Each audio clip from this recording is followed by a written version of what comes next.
মাদক মামলার পলাতক আসামি শহীদুল ইসলামের সহযোগী মাদকসহ গ্রেফতার। অদ্য রাত 12:30 ঘটিকার সময় কোতোয়ালি মডেল থানাধীন জগন্নাথপুর ইউনিয়নের শাহপুর সাকিনের মাদক মামলার পলাতক আসামি মোহাম্মদ আবু তাহের ছেলে মোহাম্মদ শহীদুল ইসলামের সহযোগীকে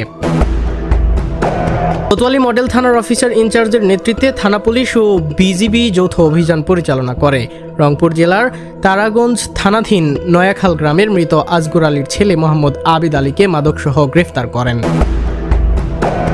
এ সময় আবেদ আলীর দেহ তল্লাশিকালে তাহার পরিহিত লুঙ্গির ডান গোচরে রক্ষিত অবস্থায় একটি নীল জিপারের প্যাকেটে থাকা 150 পিস ইয়াবা ট্যাবলেট উদ্ধার করে বিজিবি ও পুলিশ।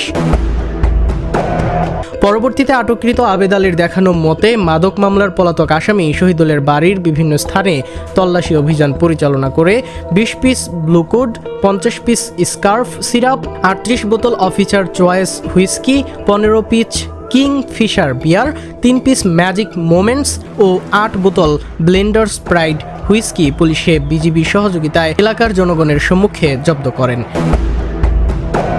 গ্রেফতারকৃত আবেদ আলীকে জিজ্ঞাসাবাদে তিনি জানান, এই সব ধরনের মাদক পলাতক আসামি শহীদুলের। এই মাদকগুলো তিনি ক্রয় বিক্রয়ে সহযোগিতা করতেন বলে জানান তিনি।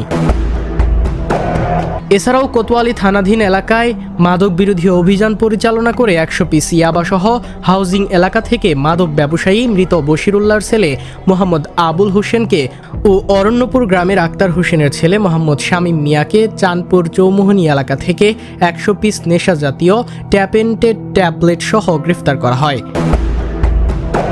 উল্লিখিত বিষয়ে আটককৃত আসামিগণ সহ পলাতক আসামিদের বিরুদ্ধে থানায় সংশ্লিষ্ট আইনে পৃথক পৃথকভাবে নিয়মিত মামলা রুজু করে আসামিদের বিজ্ঞ আদালতে সুপর্দ করা হবে। নাইম আহমেদ, কুমিল্লা ক্রাইম বার্তা।